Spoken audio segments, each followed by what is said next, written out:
Coucou mes amours, bienvenue dans les chroniques de Malaika. Aujourd'hui, nous allons faire notre petit revue critique de la série de Monsieur Aloy, quand le mariage devient un cauchemar, épisode 14. Ça commence avec Hanks qui reçoit un coup de fil.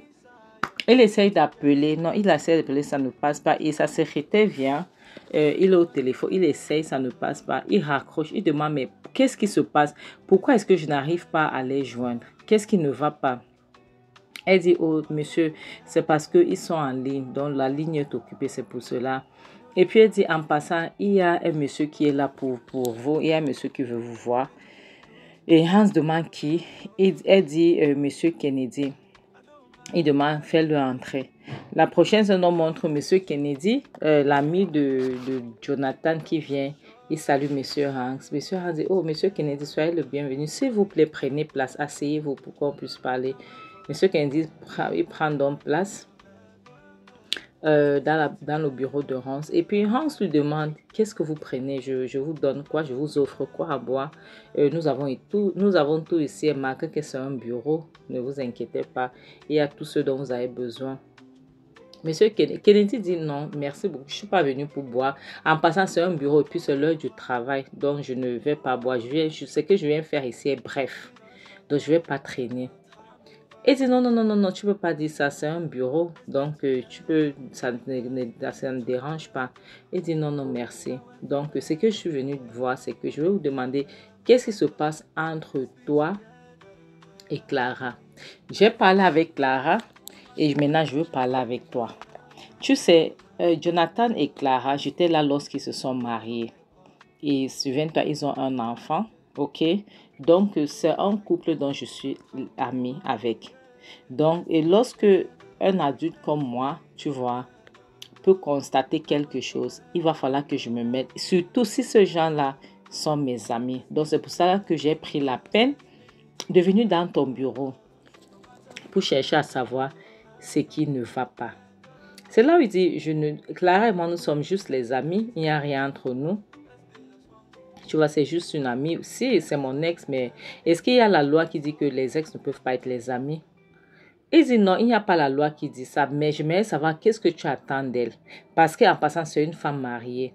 Il dit, je n'attends rien d'elle, je ne veux rien d'elle, je veux juste la voir heureuse, je veux juste la voir gagner, c'est tout. Il dit, attends, tu fais tout ce que tu fais là. Est-ce que tu sais déjà que ce que tu fais là n'est pas normal? Et c'est que ce n'est pas bien pour un homme comme toi, célibataire, en train de faire les choses pour une femme mariée. Et il demande qui a dit ça? Qui a mis cette loi-là en place? Je ne comprends pas. Il dit, Kennedy dit oui, ce n'est pas normal. Lorsqu'un homme comme toi, tu peux te mettre à t'immiscer dans la vie du couple des gens. Et en plus, Clara, c'est une femme mariée. Tu vois, et son mari maintenant, vraiment, il passe très mal. Tu ne devrais pas faire ça. Il dit, attends. Donc, une femme, que ne regarde pas tout ce que tu vois, tout ce luxe autour de toi. Avant, je n'étais rien. Je n'étais rien. Cette femme a vendu son seul et unique terrain, contrairement à ce que sa maman voulait. Elle m'a envoyé en Europe pour mes études. Ses parents étaient contre ce qu'elle a fait, mais elle l'a fait pour moi, elle a cru en moi. Elle m'a envoyé en Europe pour mes études, j'ai étudié, j'ai commencé à travailler. Maintenant, j'ai mené mes enquêtes, je me suis rendu compte qu'elle était mariée et elle avait un enfant. Et je reviens au pays. Je trouve cette femme dans la galère. Son mari ne travaille pas, elle galère. Donc, parce qu'elle est mariée, je ne devrais pas l'aider. Parce qu'elle est mariée, je ne devrais pas l'aider. Je n'ai pas l'intention de récupérer Clara chez son mari. Mais si son mari me donne cette opportunité-là, je le ferai sans stress. Oui, je vais le faire sans stress. Mais ce n'est pas mon intention là-bas. Mon intention, c'est de la voir sur ses deux pieds. Mon intention, c'est de voir qu'elle réussit. Lorsqu'elle réussira, je prendrai mes clics et mes claques et je m'en irai. Donc, est-ce que j'ai répondu à ta question? Et Kenny dit, ça, je n'étais pas au courant de ça. Je ne savais pas. Je ne savais pas que c'était comme ça. Sincèrement, je ne savais pas. Il dit, ben voilà, maintenant tu le sais. Donc, je suppose que tu vas maintenant comprendre pourquoi moi, jusqu'à preuve de contraire, je resterai dans la vie de Clara. Tu comprends?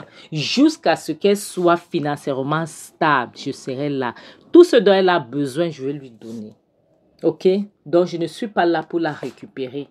Mais si son mari décide qu'il va être l'idiot qu'il est, je vais récupérer Clara. C'est comme ça. Mais jusqu'à preuve de contraire, ce n'est pas mon intention. Mon intention est de l'aider. J'espère que tu as compris aujourd'hui. La prochaine scène montre Debbie qui demande à Clara que, attends, donc ton mari qui est méchant comme ça, tu veux l'aider. Tu veux qu'il travaille dans l'entreprise de Hanks. Et pourtant, tu sais très bien que ton mari ne peut pas changer. C'est un méchant. C'est un méchant. Tu ferais mieux de ne pas lui chercher, lui trouver le boulot là-bas. Tu sais ce qui est bien pour toi. Ne lui trouve pas parce qu'il va ruiner. Il ruine tout ce qu'il touche. Tout, il détruit tout ce qu'il touche. Donc, tu as intérêt. Elle dit, mais ça, c'est mon mari, Benita. Pardon, Debbie. Qu'est-ce que tu es en train de dire? C'est mon mari, je dois l'aider. Debbie dit, attends, tu as oublié qui est ton mari. Tu as oublié comment il est. Et souviens-toi, il va partir là-bas pour détruire l'entreprise de Hanks. Qu'est-ce que tu racontes? Donc, tu veux lui mettre en contact avec Hanks. Tu cherches tu dois protéger tout le monde. Parce que tu sais très bien que ton mari n'est pas quelqu'un de sérieux. Clara dit, s'il te plaît, les gens changent. Et moi, je sais que mon mari, il est peut-être en train de changer. C'est sûr qu'il est en train de regretter tout ce qu'il a eu à faire parce qu'il s'est rendu compte qu'il a une famille qu'il doit protéger. J'en suis sûre et certain qu'il est en train de regretter. Donc, moi, je ne sais pas pourquoi est-ce que je vais pas lui donner l'occasion. Ok, je dois lui donner l'occasion. En passant, les gens, tout le monde change. Donc, s'il te plaît, moi, je pense que ça sera une bonne idée que je puisse lui donner l'occasion. Je veux parler à l'autre pour lui. Elle dit, ne tente pas. Moi, je suis en train de te dire. Moi, tu sais très bien que ton mari est égocentrique. Il ne pense qu'à lui. Il ne peut pas changer. Ton mari ne peut pas changer du jour au lendemain. Moi, j'en suis sûr et certain. Ok? J'en suis sûr et certain que tu le veuilles ou pas, ton mari ne peut pas changer. La prochaine scène montre Benny qui est dans sa chambre en train de jouer avec son téléphone. Et voilà Clara qui vient. Clara lui dit, écoute-moi très bien, jeune dame. À partir d'aujourd'hui, tu dois commencer à repasser tes vêtements. Elle dit, mais non, maman, tu sais que c'est toi qui repasses bien. En plus, tu es ma mère, tu es là pourquoi? Elle dit, non, jeune femme, écoute-moi très bientôt, tu vas aller au collège. Qui va repasser pour toi? Qui va s'occuper de toi? Donc, tu dois prendre la même manière que tu as appris à faire la lessive, tu dois apprendre à repasser. Eh oui. Tu dois apprendre à repasser à tout prix. Ok, je ne peux pas repasser pour toi à chaque fois. Est-ce que c'est clair? Donc, tu dois commencer à repasser. C'est très important. D'accord? Tu ne vas pas laver les habits et tu laisses pour que moi, je puisse les repasser. Moi, je ne peux pas faire ça. Je ne peux pas continuer à faire cela. D'accord? Donc, apprends à le faire. Maintenant, elle se retourne pour partir. Et Béni l'appelle. Dit, aide-moi, maman. Ah, s'il te plaît, arrête-toi. Et Clara se retourne. Et demande, est-ce que tu lui as parlé? Est-ce que tu lui as parlé à propos de ce qu'on se dit? Et puis Clara ne comprenait pas. Il demande, parler à qui? Qu'est-ce que tu racontes? Parler à qui? Elle dit, maman, s'il te plaît, est-ce que tu as parlé à monsieur Hans par rapport à papa pour le boulot? Elle dit non. Elle dit, maman, s'il te plaît, essaie, fais-le pour moi. Tu sais très bien que papa a besoin de travailler. Tu sais très bien que il se sent inutile. Elle dit, Béni, écoute, moi je ne veux pas, ok, écoute, je dois réfléchir par rapport à ça. Je ne peux pas, ce n'est pas avant comme lorsque ton père me dit saute et puis je demande à quelle hauteur. Ce n'est plus maintenant, si ton père me demande de sauter, je regarde là où je vais tomber. Donc ce n'est plus comme avant, d'accord, je ne peux pas, je dois me protéger, je dois protéger ton père, je dois protéger l'entreprise de Hans aussi. Tu vois, je dois faire la part des choses. Je ne fais pas confiance à ton père. Les gens ne changent pas comme ça du jour au lendemain. Elle dit, maman, mais maman, papa peut changer. C'est toi qui dis toujours que nous devons donner la chance, des secondes chances aux gens. Donc, maman, papa peut changer, s'il te plaît. Essaye de comprendre, d'accord? Elle dit, ok, d'accord, j'ai compris, je vais réfléchir. Je verrai ce que je pourrais faire. Je vais réfléchir. Mais sache que franchement, je ne suis pas content parce que ce n'est pas ce que j'ai envie de faire.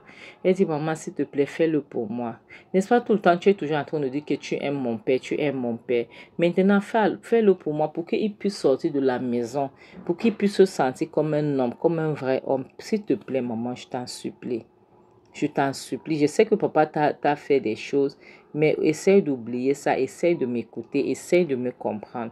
S'il te plaît, faire un effort, maman, s'il te plaît. Je t'en prie. Ok? Oublie papa, ne fais même pas ça pour papa. Et puis sa maman dit d'accord. Elle commence à sourire. Elle dit maman, s'il te plaît, j'ai envie de faire un câlin. Sa mère dit non, arrête. Tu ne peux pas me tromper avec ça. Non, non, non, non, non. Je sais ce que tu es en train de faire. Arrête. La prochaine scène montre Hans qui est dans son bureau. Et voilà Clara qui vient le voir. Clara dit s'il te plaît, j'ai besoin d'aide, j'ai besoin que tu m'aides avec mon mari et tout. Hans demande, attends Clara, donc tu quittes ton restaurant ce matin, tu laisses, au lieu de passer dans ton lieu de service, tu viens dans mon bureau, tu viens me demander de donner du travail à ton mari. Tu vois ce que tu me dis, tu t'entends parler, elle dit oui. Hans, je m'entends parler, je sais. S'il te plaît, j'ai besoin de toi, j'ai besoin d'aide.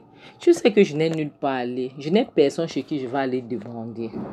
Je n'ai personne chez qui je vais aller demander. Tu es la seule connexion que je connais qui peut trouver du boulot à mon mari. Tu sais, je vais aller demander ça à qui? Je n'ai personne, je ne connais pas les gens. Je ne connais pas les gens et mon mari a besoin de travailler, il a besoin du boulot. Tu sais, il devient frustré à la maison, il passe son temps à bouder, il passe son temps à faire des choses à la maison, tu vois, et il s'énerve trop facilement. Tout ça parce qu'il n'a pas de boulot. Tu sais, ce n'est pas facile pour lui de voir que c'est moi qui prends en charge tout ce qu'il faisait avant. Et en passant, il n'était pas comme ça auparavant. C'était lui qui prenait en charge tout. Et aujourd'hui, c'est moi qui prends tout en charge. Donc, essaye de comprendre, essaye de te mettre à sa place. Donc, s'il te plaît, aide-moi, j'ai besoin d'aide. Où je suis là, j'ai vraiment besoin d'aide avec mon mari. S'il te plaît, je t'en supplie. Si ce n'était pas aussi important, je ne serais pas venue ici pour te demander. Je t'en prie, je sais que c'est bizarre. Je sais que tu trouves ça bizarre, mais s'il te plaît, aide-moi. J'ai besoin de toi. Ok? Regarde-moi. Regarde. Je ne peux rien faire. Je suis là. Qu'est-ce que je peux? S'il te plaît, aide-moi. Je t'en supplie. La prochaine scène montre Hans qui est à la maison. Il est troublé. Il est en train de réfléchir par rapport à ce que Clara lui a dit aujourd'hui. Et voilà sa maman qui est avec du jus d'orange. Sa maman vient, il donne. Il prend, il pose sur la table. Sa maman il demande, tout va bien. Pourquoi tu as l'air si frustré? Qu'est-ce qui ne va pas? Il dit rien, je vais bien. Tout va bien, je vais très bien. Laisse maman, ça va. Sa mère dit, écoute-moi, Hans. Même lorsque je connais tes battements de cœur. C'est moi qui t'ai mise au monde. Je sais, lorsque tu réfléchis, lorsque ça ne va pas, je sais.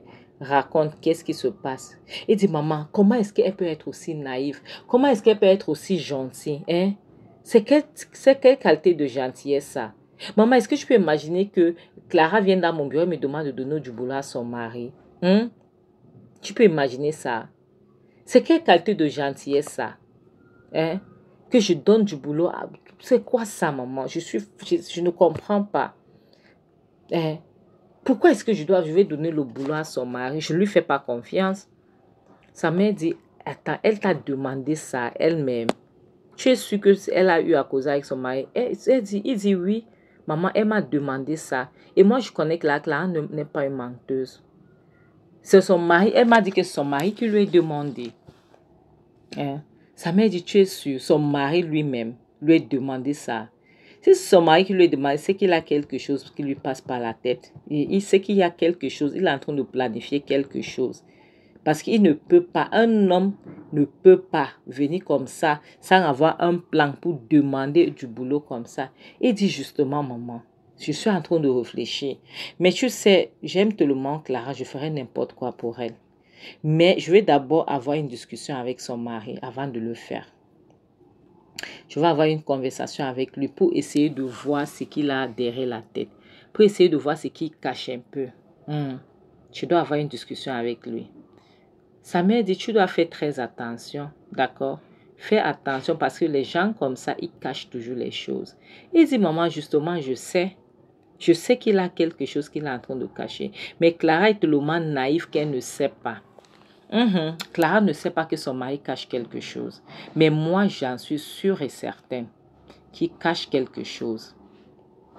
Oui, et cette chose que j'ai envie de c'est cette chose-là que j'ai envie de découvrir. Sa mère dit, c'est bon. Et sa mère dit, et s'il te plaît, il va falloir que depuis que tu as l'autre propriété, nous ne sommes pas partis là-bas, il va falloir que tu trouves du temps pour qu'on y aille. Il dit, oui, maman, on ira là-bas la semaine prochaine. Sa maman dit, s'il te plaît, essaie de te libérer pour qu'on puisse y aller. Il dit, oui, maman, nous allons partir, mais sincèrement, je suis troublée. Donc, sa mère dit, j'essaie d'enlever ta tête sur ça. Pourquoi est-ce que tu ne fais que penser à ça? Il dit, excuse-moi, maman. La prochaine scène donc montre Clara qui est là assise au salon, là en train de réfléchir. Son téléphone est en train de sonner, c'est Hans qui est en train de l'appeler. Mais tellement elle est loin dans ses pensées. Et puis elle s'est rendue compte que le téléphone est en train de sonner. Elle étend la main, elle prend le téléphone, elle décroche. C'est Hans qui est à l'autre bout du fil. Hans dit bonsoir. Et puis la prochaine scène montre Hans lui demande comment est-ce qu'elle va, comment était sa journée, si elle était déjà rentrée du boulot. Elle dit sa journée a été. Hans demande si elle était à la maison. Elle dit oui. Hans lui dit ok. Dans ce cas, s'il te plaît, à propos de ce que nous avons causé, est-ce que tu pourras me rendre un service? Tu peux dire à ton époux d'être dans mon bureau à 9 h du matin pour que lui et moi puisse avoir une conversation. C'est très important. Elle dit oui et puis il raccroche. La prochaine scène montre Jonathan qui est en train de dormir dans leur chambre. Et voilà Clara qui vient, elle passe s'asseoir. Il y a un canapé à côté du lit. Pardon, elle passe s'asseoir, elle appelle Jonathan. Jonathan, elle réveille Jonathan. Et Jonathan se réveille, elle dit, elle demande, est-ce que tu dormais déjà? Ça va, je t'ai réveillé. Il dit, oui, je somnolais en quelque sorte, j'essaie de dormir. J'espère que tout va bien. Elle dit, oui, tout va bien. Donc, c'est à propos de ce que nous avons parlé. J'ai eu à causer avec Hans. Et puis, il demande que tu puisses passer dans son bureau demain à 9 h du matin. Oui, qu'il aimerait te voir. Il veut que vous puissiez parler donc face à face. Pour qu'il est, bon, je ne sais pas si c'est l'interview ou pas, mais il veut te voir. Il dit, attends, il veut me voir en bon. Je ne comprends pas. Elle dit, attends, je ne comprends pas. Ce n'est pas ce que tu voulais. Ça te fait peur maintenant. Tu ne veux plus le boulot. Il dit, non, non, non, pas ça. Mais je ne savais pas que tu allais le faire si rapidement. C'est pour ça que je ne savais pas. Donc, c'est pour ça que je suis étonnée. Je n'arrive pas à comprendre que tu as pu le faire aussi vite. Elle dit oui, je lui ai parlé et puis il veut te voir, c'est tout. Il dit, ah bon, oh wow, ok, merci beaucoup vraiment. Je suis très contente, merci beaucoup. La prochaine scène montre Benita qui est à la salle à manger, c'est le matin, le lendemain, elle et sa maman sont en train de prendre le petit déjeuner. Et voilà son père qui vient derrière sa mère, il descend les escaliers, il vient. Benita dit bonjour papa. Il dit bonjour ma fille, ça va? Tu as bien dormi, je t'ai bien réveillé, tout va bien. Et Clara qui demande qu'est-ce qui se passe, tu vas où? Et Benita aussi demande tu vas où papa? Il dit non, non, non, il va voir monsieur Hans. Et puis Benita dit mais papa, maman a dit c'est 9 h. Il dit oui, oui, il va arriver là-bas à 8 h, il va être la première personne à être là, comme ça il va attendre. Il ne veut pas que ce soit monsieur Hans qui l'attende, lui il veut l'attendre. Donc c'est un peu ça. Benita dit, attends, mais Clara dit, s'il te plaît, prends place, tu manges, tu prends au moins le petit déjeuner avant de partir. Il dit, non, non, non, non. Il veut d'abord partir écouter ce que M. Hans a dit. Et là, par rapport à leur conversation, qu'il aura l'appétit pour manger. Maintenant, il dit, mon cœur, coucou, moi je m'en vais, je te laisse. Donc, il a parlé, le genre, gentiment, poliment. Clara était étonnée. Clara regarde.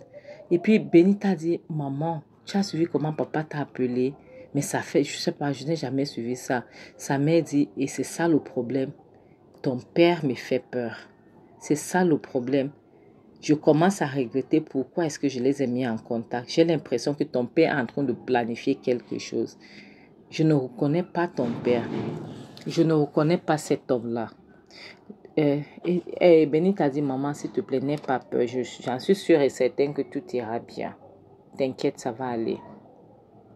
La prochaine scène montre Jonathan qui est assis dans le bureau de Hans. Il attend et voilà Hans qui arrive. Hans était choqué de voir Jonathan. Jonathan est arrivé 1 h avant. Hans vient dire, mais qu'est-ce qui se passe? J'étais choqué lorsque la sécurité m'a dit que tu étais là. Il dit, bonjour patron. Bonjour boss Jonathan. Jonathan dit, ne m'appelle pas patron, ne m'appelle pas embauché. Je n'étais pas encore embauché. Nous sommes là pour parler. Il demande, attends, tu ne veux pas m'embaucher, tu ne veux plus m'embaucher, tu ne veux pas. Il dit non, pas que je ne veux pas, c'est par rapport à notre conversation qui va déterminer si je vais t'embaucher ou pas. Il dit, ah, ok. Attendons, c'est l'interview. Tu essaies de m'interviewer pour voir si je peux faire le boulot ou pas, c'est ça. Si c'est ça, il n'y a pas de problème, tu me dis. Hank dit non, je t'ai dit que c'est par rapport à notre conversation. Je vais te poser quelques questions et c'est par rapport à ça que nous allons voir si tu peux travailler ici ou pas. Il dit, ah, ok, il n'y a pas de problème. D'accord, je vous écoute, patron. Il n'y a pas de problème. Hans était dépassé. Et puis, Jonathan le mettait mal à l'aise. Maintenant, Hans demande, Jonathan, toi et moi, on ne s'aime pas. Pourquoi est-ce que tu veux travailler dans mon entreprise? Ça fait plus d'une fois, je pense 2 à 3 fois que toi et moi, nous avons déjà bagarré à cause de ta femme. Pourquoi est-ce que tu veux travailler pour moi? Jonathan dit, écoutez, monsieur Hans, lorsque tu as dans les problèmes comme moi, tu vas comprendre, tu vas mettre ton ego d'homme de côté et tu vas porter la veste du mari et du père. Jonathan dit oui, je comprends. Mais cela n'explique toujours pas pourquoi est-ce que tu veux travailler dans mon entreprise. C'est très important pour moi, j'ai envie de comprendre. Il dit parce que tous les gens qui peuvent m'aider n'ont rien à m'offrir. En ce moment-là, il n'y a que toi qui peux m'aider. Il n'y a que toi qui as quelque chose à m'offrir. Et c'est pour ça que j'ai envie de travailler. J'aimerais que tu puisses m'embaucher. Donc, j'ai envie de prouver que je peux aider, je peux faire quelque chose et en plus, je le fais pour ma famille. J'ai envie de m'occuper de ma famille. Je ne peux pas rester là assise. Un homme vaillant comme moi, c'est ma femme qui s'occupe de moi. C'est ma femme qui s'occupe de la maison. C'est ma femme qui s'occupe de tout. Donc, je ne peux pas. C'est pour ça que j'ai décidé que je dois oublier tout ce qui se passait. Et la seule chose qui doit m'intéresser, c'est ma famille. Donc, c'est pour ça que je fais ça. Parce que pour moi, ma famille est plus importante que tous les bagages qu'on a pu avoir. Oui, c'est ça que je compte. Moi, je ne regarde pas ce qu'on a eu dans le passé. Nous sommes chamaillés, nous avons bagarré. Je ne regarde pas ça. Ce que je regarde maintenant là, c'est ma famille. Ma famille est très importante pour moi. Donc, c'est un peu ça. Il dit, c'est tout. Je n'ai pas grand-chose à dire. Et puis, Hans lui dit, félicitations, tu as eu le boulot. Mes amours, c'est ici qu'on va s'arrêter. Ce qui est bizarre, c'est que si j'étais Jonathan, sincèrement, oui, j'allais utiliser le plan que mon ami idiot de Meka m'a dit, mais j'allais faire quelque chose de mieux. J'allais avoir le boulot là et m'occuper de ma famille que de chercher à détruire cet homme. Parce que en cherchant à le détruire, toi-même, tu vas te détruire. Ça, c'est clair. Tu vas te détruire. Il ne pourra même pas réussir. Tu vois, il ne pourra pas réussir. Parce que là, il est parti là-bas avec le mauvais cœur. Mais son mauvais cœur, là, ça va le trahir. Tu vois. Mes amours, c'est pour ça qu'on dit le mariage n'est pas une fin. Soit le célibat n'est pas une malédiction. Ce n'est ni une maladie. Donc, lorsque vous voulez vous mettre sur tous les trucs du mariage, faites très attention. Ne soyez pas désespérés. Ne courez pas vite, vite, vite, vite. Regardez la mentalité des gens avant de vous mettre avec eux. Oui. Et c'est pour ça que je dis toujours, vaut mieux être seul que d'être mal accompagné. En bon attendeur, salut, bisous, bye.